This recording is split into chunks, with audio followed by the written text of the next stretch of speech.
저는 무속인이 아닙니다. 그저 평범한 사람이었죠. 그런데 어느 날부터 제 꿈에 같은 얼굴이 나타나기 시작했어요. 처음엔 무시했습니다. 하지만 그 사람이 제 이름을 부를 때마다 제 심장은 이유 없이 요동쳤죠. 그리고 신당에 가게 된 그날 저는 알아버렸습니다. 그분이 누구인지를 3개월 전부터였어요. 잠들 때마다 같은 꿈을 꿨습니다. 어두운 숲길 한복을 입은 남자, 그리고 저를 부르는 목소리. 처음엔 그냥 악몽이라고 생각했어요. 하지만 꿈이 반복될수록 그 남자의 얼굴이 선명해졌죠. 그리고 어느 순간부터 제 몸에 이상한 일들이 생기기 시작했습니다. 손이 저절로 떨렸고 가슴이 답답해졌어요. 특정 장소를 지나갈 때마다 온몸에 소름이 돋았죠. 그 중에서도 가장 이상했던 건 제가 무의식적으로 어떤 노래를 흥얼거리고 있다는 거였어요. 들어본 적 없는 곡인데 어떻게 알고 있는 건지 견딜 수 없었습니다. 결국 친구에게 털어놨죠. 야, 너 혹시 신당 한번 가볼래? 우리 엄마 아는 분 있는데 되게 유명하대. 신당? 나 그런 거 안 믿어. 믿고 안 믿고가 중요한 게 아니라 내가 지금 너무 힘들어 보여서 그래. 그냥 한번 가봐. 아무 일 없으면 그만이고. 사실 믿지 않았어요. 신내림, 수호신 그런 거 다 미신이라고 생각했죠. 하지만 그날 밤 또 그 꿈을 꿨습니다. 그리고 이번엔 그 남자가 제 손을 잡았어요. 다음 날 저는 신당 앞에 서 있었습니다. 좁은 골목 끝, 낡은 건물 2층. 신당이라고 쓰인 간판이 바람에 삐걱거렸죠. 문을 열자 향 냄새가 코를 찔렀어요. 붉은 천, 제단, 촛불. 그리고 그 앞에 앉아 계신 무당님. 기다리고 있었어요. 저는 아무 말도 하지 않았는데 그분이 먼저 말씀하셨습니다. 당신 뒤에 누가 서 있네요. 뭐라고요? 지금 당신 왼쪽 어깨 뒤에 갑옷 입은 남자분이 서 계세요. 키가 크고 눈매가 날카로운 분. 머리는 투구를 쓰고 계시네요. 심장이 멎는 줄 알았습니다. 그 묘사는 제 꿈에 나온 그 남자 그대로였어요. 앉으세요. 천천히 이야기해 봅시다. 저는 떨리는 목소리로 모든 걸 털어놨습니다. 반복되는 꿈, 몸의 이상 반응, 그리고 알 수 없는 노래까지. 그분이 당신을 부르고 있어요. 누가요? 대체 누가 절 부른다는 거예요? 당신의 수호신장이에요. 전생부터 당신을 지켜온 분이죠. 수호신장. 그 단어가 귓가에 맴돌았습니다. 전생? 수호? 저는 그런 거 믿지 않았는데 그분 이름을 알고 싶으세요? 저는 대답할 수 없었어요. 알고 싶었지만 동시에 두려웠습니다. 만약 이름을 알게 되면 뭔가 돌이킬 수 없는 일이 벌어질 것 같았죠. 최영, 고려시대 장군. 역사책에서나 봤던 그 이름. 그런데 왜 그분이 저를? 집으로 돌아오는 길 저는 계속 뒤를 돌아봤습니다. 아무도 없었지만 분명히 느껴졌어요. 누군가 저를 지켜보고 있다는 걸. 그리고 그날 밤 저는 또 꿈을 꿨습니다. 이번엔 달랐어요. 그분이 저에게 말을 걸었습니다. 오래 기다렸다. 그 목소리를 듣는 순간 저는 알았습니다.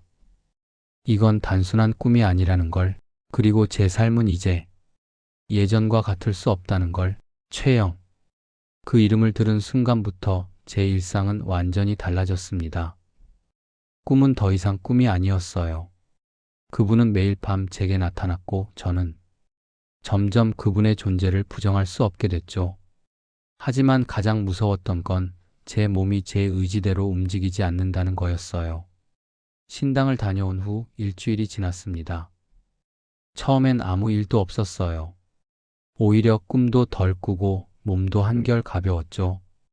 역시 미신이었나? 그냥 기분 탓이었나?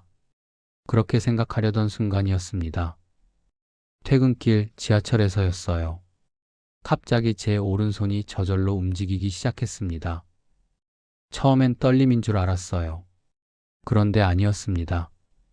손이 뭔가를 쓰고 있었어요. 핸드폰 메모장에 저도 모르게 글자가 적혀 있었습니다. 북쪽으로 가라. 저는 그날 바로 다시 신당으로 향했습니다. 무당님, 이게 대체 무슨 일인가요? 제 손이 제 의지대로 안 움직여요. 무당님은 제 손을 잡고 한참을 들여다보셨습니다. 시작됐네요. 뭐가요? 대체 뭐가 시작됐다는 거예요? 신장님이 당신을 통해 뭔가를 전하려 하고 있어요. 당신은 이제 그분의 말을 듣게 될 겁니다. 싫어요. 저 그런 거 원한 적 없어요. 저 그냥 평범하게 살고 싶다고요. 무당님은 고개를 저으셨습니다. 이미 늦었어요. 신장님은 당신을 오래 기다려왔어요. 전생부터, 아니 어쩌면 그보다 더 오래전부터. 전생이요? 도대체 제가 전생에 뭘 했길래. 당신은 그분의 부하였어요. 그날 밤 저는 또 꿈을 꿨습니다. 하지만 이번엔 달랐어요. 제가 꿈을 꾸고 있다는 걸 알면서도 깨어날 수 없었습니다. 전쟁터였어요. 사방에서 칼 부딪히는 소리, 말 울음소리, 비명이 들렸죠. 그리고 저는 갑옷을 입고 있었습니다. 장군님, 적군이 후방을 치고 있습니다. 누군가 제게 소리쳤습니다. 저는, 아니, 그때 저는 말 위에서 칼을 뽑아들었습니다. 내가 막는다. 너희는 백성들을 먼저 대피시켜라. 그 목소리는 제 목소리가 아니었어요. 그리고 앞에서 그분이 서 계셨습니다. 최영 장군. 피투성이가 된 채 그래도 똑바로 서서 적을 바라보고 계셨죠. 끝까지 함께 할 것이냐? 그분이 제게 물었습니다. 예, 장군님. 끝까지. 그 순간 꿈에서 깼습니다. 온몸이 땀으로 젖어 있었어요. 하지만 이상했습니다. 꿈이었는데 너무나 생생했어요. 마치 제가 정말 그 시대를 살았던 것처럼. 다음날 아침 저는 미친 듯이 역사책을 찾아봤습니다. 최영 장군, 고려 말기 무신, 왜구와 홍건적을 물리친 명장. 하지만 정치적 반대파에게 제거당하고 결국 억울하게 죽임을 당했죠. 그리고 그분을 따르던 부하들도 함께 숙청됐다고 기록돼 있었습니다. 손이 떨렸습니다. 설마 제가 그때 그 부하 중 한 명이었던 건가? 그날 저녁 집에 돌아와 앉아 있는데 또다시 제 손이 움직이기 시작했습니다. 이번엔 저항하지 않았어요. 그냥 손이 가는 대로 두었습니다. 노트에 글씨가 빠르게 적혔습니다. 오래 기다렸다. 나는 내가 돌아오길 기다렸다. 전생의 약속을 기억하느냐? 우리는 끝까지 함께하기로 했다. 이승에서도 저승에서도 눈물이 났습니다. 왜 우는지 모르겠는데 눈물이 멈추지 않았어요. 가슴 한편이 무너져 내리는 것 같았습니다. 장군님, 저도 모르게 그렇게 중얼거렸습니다. 그리고 또 손이 움직였습니다. 너에게는 사명이 있다. 이승에서 내가 다 지키지 못한 것들을 내가 지켜야 한다. 사명. 저는 그 단어의 무게를 이해할 수 없었습니다. 하지만 한 가지는 확실했어요. 제 삶은 이제 온전히 제 것만이 아니라는 것. 다음 날 저는 다시 무당님을 찾아갔습니다. 제가 뭘 해야 하나요? 무당님은 처음으로 미소를 지으셨습니다. 받아들이셨군요. 그렇다면 이제 시작할 때가 됐네요. 무엇을요? 신장님을 모시는 일, 그리고 그분이 당신에게 맡긴 사명을 찾는 일. 그분이 제게 붉은 천으로 싼 무언가를 건넸습니다. 이건 신장님의 물건이에요.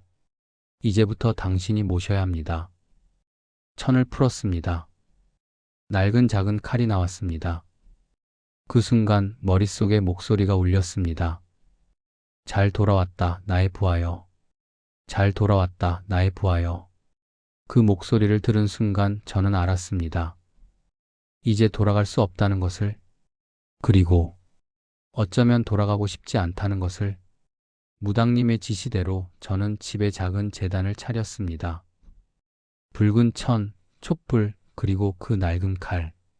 처음엔 어색했어요. 매일 아침 물 한 잔을 올리고 향을 피우고 절을 하는 일.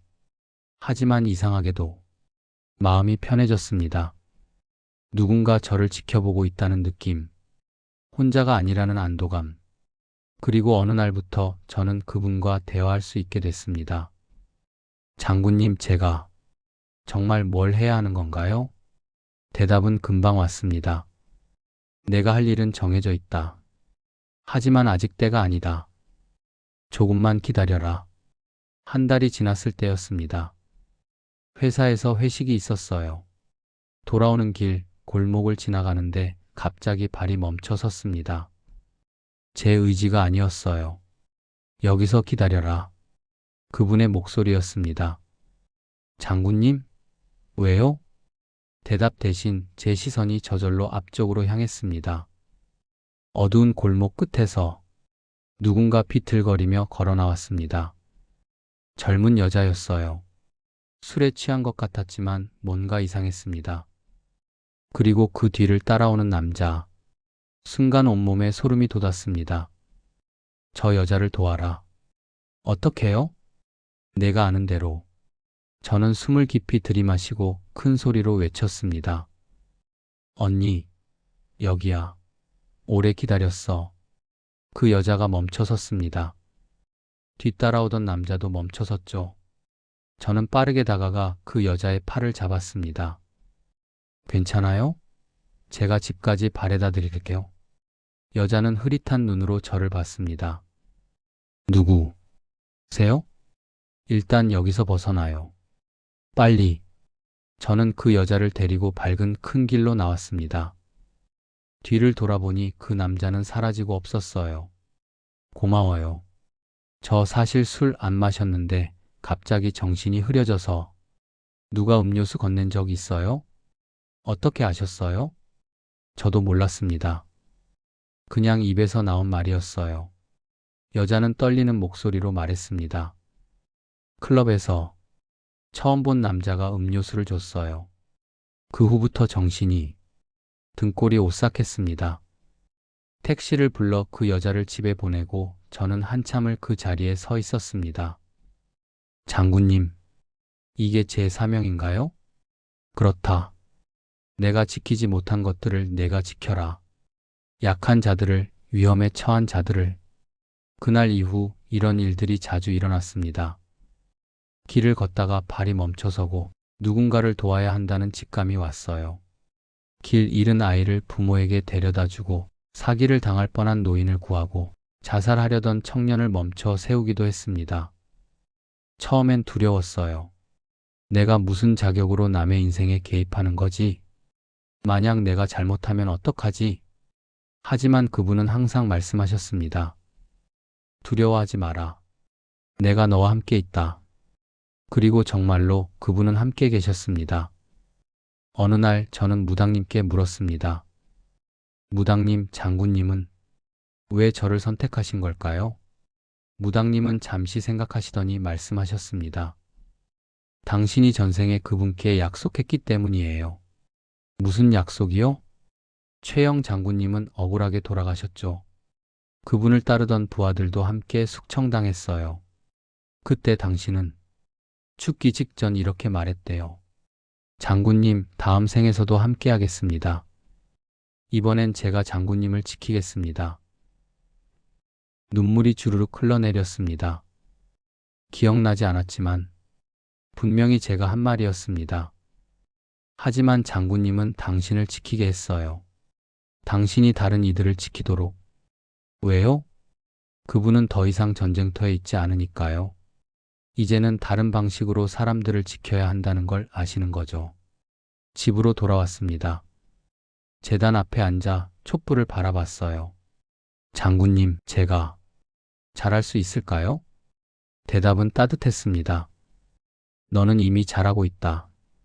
하지만 저는 아직도 두렵고 확신이 서지 않을 때가 많아요. 그것이 인간이다. 완벽할 필요 없다. 내가 할 수 있는 것을 하면 된다. 함께 해주실 거죠? 언제나, 지금도 저는 평범한 사람입니다. 아침에 일어나 출근하고 밥 먹고 사람들 만나고 퇴근합니다. 하지만 이제는 알아요. 제 곁에 누군가 함께 걷고 있다는 것을. 가끔 길을 걷다가 발이 멈춰 서면 저는 주위를 둘러봅니다. 누군가 도움이 필요한 사람이 있는지, 제가 할 수 있는 일이 있는지, 그리고 그런 순간이 올 때마다 저는 느낍니다. 가슴 속에서 따뜻한 무언가가 흐르는 것을. 아, 이게 사명이구나. 이건 거창한 게 아니었습니다. 세상을 구하는 것도 영웅이 되는 것도 아니었어요. 그저 내 앞에 있는 한 사람을 지키는 것. 그것이 제가 할 수 있는 그리고 해야 하는 일이었습니다. 오늘도 저는 제단 앞에 앉습니다. 물 한 잔을 올리고 향을 피우고 조용히 말을 겁니다. 장군님, 오늘도 함께 해주셔서 감사합니다. 그리고 귀를 기울입니다. 바람 소리 같기도 하고 제 마음의 소리 같기도 한 그 목소리를. 고맙다, 나의 부하여. 오늘도 수고했다. 저는 미소를 짓습니다. 운명인지 사명인지 저는 아직 잘 모르겠습니다. 하지만 한 가지는 확실해요. 저는 혼자가 아니라는 것. 그리고 누군가 저를 믿고 이끌고 함께 걸어주고 있다는 것. 그것만으로도 충분합니다. 당신의 곁에도 보이지 않지만 함께 걷는 누군가가 있을지 모릅니다. 귀 기울여 보세요. 그들의 목소리가 들릴지도 모릅니다.